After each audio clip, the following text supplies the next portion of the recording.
Indonesia adalah negeri yang diberkahi oleh Allah Subhanahu wa Ta'ala atas segalanya. Gunungnya mengandung emas, lautnya menyimpan kekayaan ikan dan energi, hutan yang melimpah dengan kayu dan udara yang segar, dan tanahnya yang subur, serta mengandung berbagai mineral sumber daya alam. Namun, mengapa rakyatnya miskin dan sengsara? Mengapa masih ada anak-anak yang putus sekolah? Mengapa masih ada ibu-ibu yang antri minyak goreng dan gas melon? Mengapa masih ada petani yang merugi? Mengapa masih ada nelayan yang menggigil karena harga solar naik? Dan mengapa jutaan buruh yang tidak pernah sejahtera? Untuk menjawab semua pertanyaan ini, mari sama-sama kita bahas masalahnya di channel ini.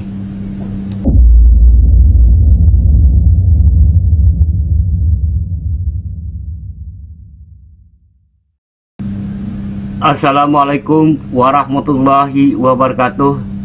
Ketemu lagi di Pak D Channel.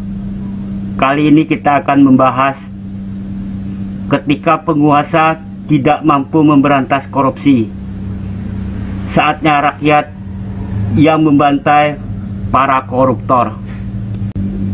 Hari ini kita hidup di zaman yang sangat tragis, zaman di mana koruptor lebih dihormati dari para guru, zaman di mana koruptor lebih dihormati daripada para pemuka agama, zaman di mana pencuri anggaran bisa menjadi menteri, wakil rakyat, bahkan presiden, zaman di mana aparat hukum lebih sibuk menakut-nakuti rakyat daripada mengejar penjahat kerah putih.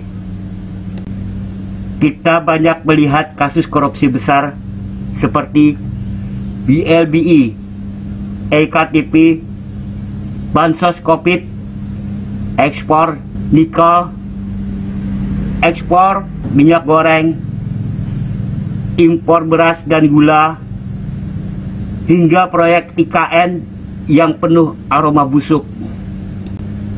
Kita tahu siapa pelakunya. Kita tahu partai-partai mana yang bermain. Kita tahu jaksa dan hakim mana yang bermain mata. Tapi apa yang terjadi?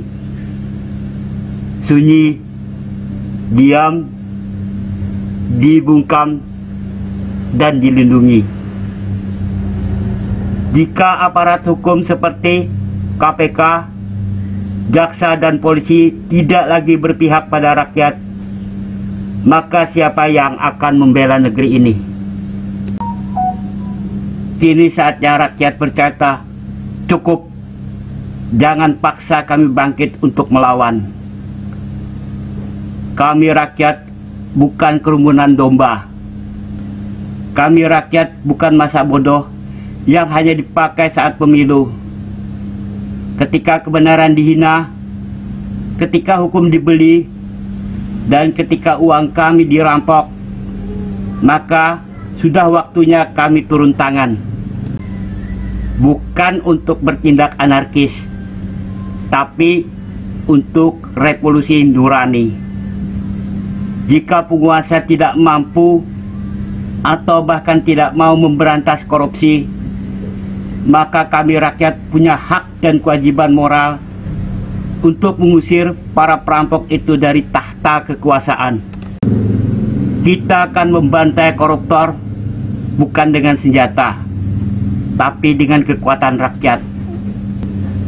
Kita bantai dengan boikot sosial, tidak memberi panggung pada partai yang melindungi koruptor, dan tidak memilih politisinya. Kita bantai dengan gerakan rakyat turun ke jalan, aksi damai, petisi, orasi, advokasi, edukasi publik, dan kita akan melawan lewat jalur hukum, lewat suara, dan lewat solidaritas.